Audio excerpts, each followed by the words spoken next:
Je remercie tout le monde qui est venu nous assister. C'est vraiment très difficile de prendre la parole après les hommes de Dieu. Ça allait être vraiment un grand péché de ne pas parler de sa vie spirituelle. Et vous avez suivi comment tout le travail que Ndongo a fait à l'intérieur de l'Église. Et vous comprenez donc que moi, étant celui qui doit faire un témoignage de sa vie privée, sa vie familiale,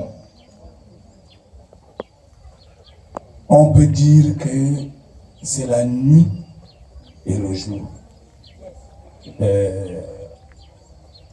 J'aurais pu demander que les hommes de Dieu parlent après moi. Ça aurait pu balayer et puis remettre la sérénité dans les cœurs. Parce que Ndongo, d'abord, comme vous avez suivi ces sœurs dire là, était un maillon très important dans cette famille. Quand papa est mort, d'abord du vivant de papa, c'est l'enfant. On peut dire que le père avait mis beaucoup plus d'attention parce qu'il était, le père était toujours en train d'intervenir auprès dans ses activités pour qu'il puisse devenir un homme. On a fait ceci, on a vu vraiment comment le père faisait tout pour le ramener sur le droit chemin. Papa étant maintenant mort, donc a montré vraiment qu'il aimait sa famille. Les aînés que papa nous a laissés avec eux, étant entrés dans des discussions vaines, ne prêtaient plus attention sur la famille. On était presque devenus les orphelins parce que nos aînés ne nous suivaient plus attentivement comme le père aurait voulu. Sans être désigné, sans avoir été formé pour ça, il s'est levé seul. Il s'est mis un intermédiaire entre ses aînés et nous. Il a pris le bâton du commandement. Partout, c'est lui qui allait parler des problèmes de mariage parce que nos aînés ne le faisaient plus. Quand il y avait un litige, c'est lui qui allait régler le litige. La canne que je porte là, la place que je parle là, c'est Ndongo qui parlait. C'est Ndongo qui parlait ici. Quand on disait que le chef de famille va parler, c'est Ndongo qui se levait. Sans avoir été loin, sans avoir été désigné par le père ni les successeurs du père. Il a vu un vide et il a comblé ce vide instinctivement. Partout, c'est Ndongo qui travaillait. Il a montré qu'il était attaché à sa famille. Ça, pour la famille. Mais pour sa vie, comme je vous ai dit là, c'est la nuit et le jour avec ce que vous avez entendu à l'église. Je peux dire même que ce couple a passé le temps à tromper et la famille et l'église.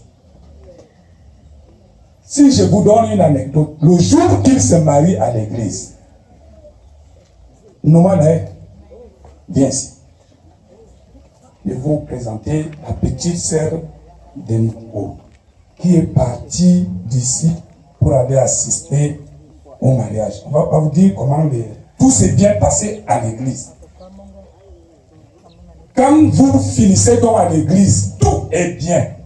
Je veux que tu dises, que l'église comprenne, que la famille comprenne ce que tu as pu constater quand le couple est rentré à la maison. Avant que je ne prenne le micro. Je suis allée en Balmayo avec mon grand frère, le professeur Mirokodo. Tout s'est bien passé. Il a fait la fête et tout. Mon grand frère, lui, il allait dormir à l'hôtel. Il me ramène donc à la maison. Quand j'arrive à la maison, c'est Ndongo qui vient m'ouvrir la porte. Nous devons coucher au canapé. Jour du mariage à l'église. J'arrive, il m'ouvre la porte. Moi, je crois qu'il va partir dans la chambre. Nous devons coucher au canapé. Moi, je m'assois donc sur notre fauteuil. Il lui demande que c'est comment. Il me dit, c'est si que moi j'ai l'habitude de dormir.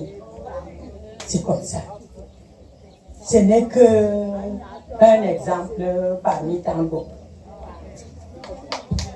Donc, vous comprenez, ils étaient déjà, pour des raisons que nous ne comprenons pas, le couple était ensemble, mais n'était pas ensemble. Il tombe donc malade dans les conditions comme ça. Il ne peut plus survenir lui-même. Il sort même du domicile familial et commence à errer en Balmayo de maison en maison.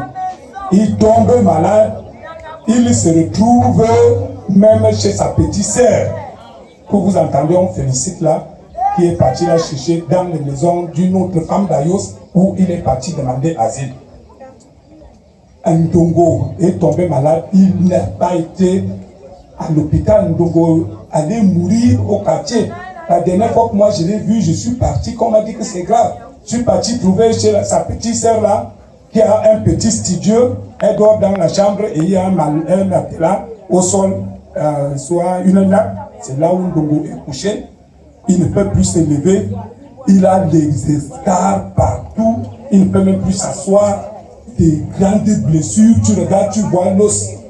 Et c'est sa petite sœur là, on dit qu'on fait les pansements à la maison. Un grand malade comme ça, tu fais quoi ici? Un grand fonctionnaire.